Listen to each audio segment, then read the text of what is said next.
Tonight, Greg. Yeah, Catherine C., and this is what we're talking about, this huge mess. This is actually the middle of one of the streets here in this neighborhood. You can still see water well past my ankles, and this is well after city officials say this water started receding. It looks like I have lakefront property. Problem is, Ron Hahn's home is in the middle of the desert. I've never seen anything like this before. The historic rains that hit the valley affected Mesa especially hard. This looks like a mini Katrina farther down to the west.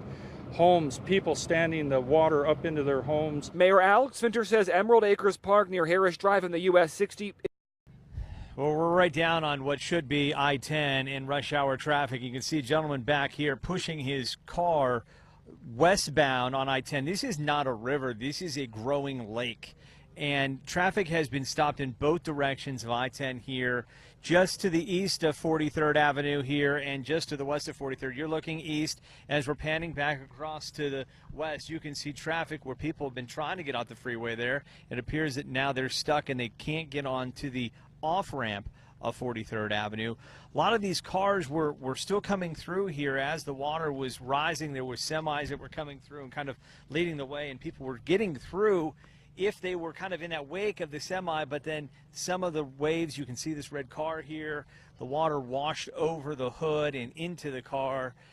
This causes, major damage to your car. And this water, Faye, I'm gonna move back my hood here. You can see it's still raining here. It's a steady rain, but it's not as hard as it was earlier when we got out here, say 3:30 this morning.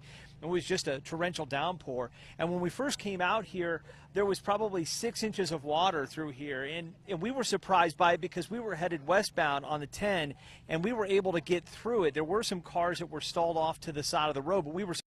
Thank you for logging on to ABC15.com on this historic day in the Valley. Not only did we shatter our daily record, we shattered the record for the most rain we've ever received in a day. Phoenix Sky Harbor this morning picked up 3.29 inches of rain. Prior to today, we had only had 2.22 for the entire year. So now over 5.5 inches of rain for 2014 so far. That puts us above average for the year and for the monsoon season as well. Now we still have active flash flood watches across northern Arizona and southeast Arizona through tonight. The threat is still there. More moisture is still in place. We still got a lot of it to work with, so we're not entirely out of the woods, although the worst does appear to be over for the valley. We have a slight chance continuing into tomorrow at about 20% for us, with the possibility of some more heavier stuff in the higher terrain northwest of the valley. And then as we head into Wednesday, things do look drier, but a few isolated pop-ups once again would not be out of the question, particularly across central portions of our state. So here are your storm chances.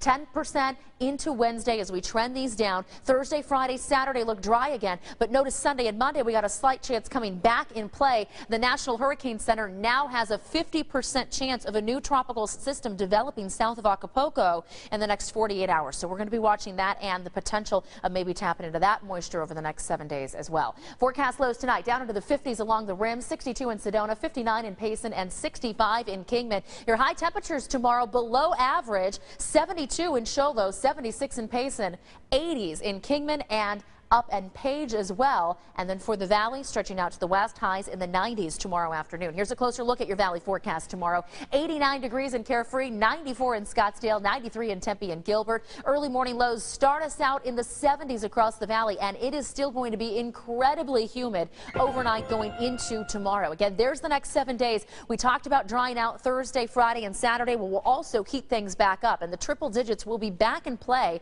for Friday and as we head into next weekend as well. We're used to the rain, so it's not going to affect us. It's just bolts are coming to town, so you got to expect thunder.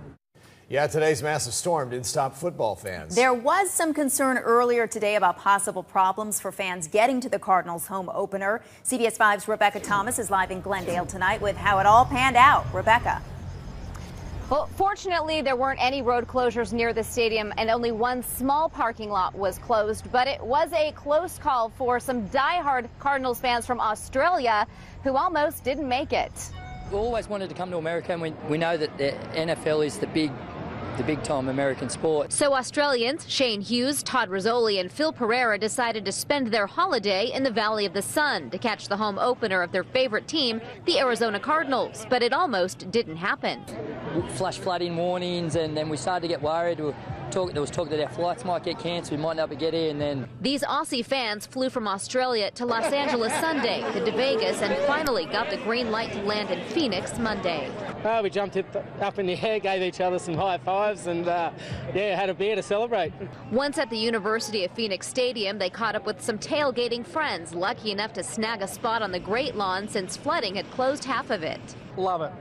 We don't get anything like this in Australia at all. It's a party atmosphere. Everybody's well behaved. It's a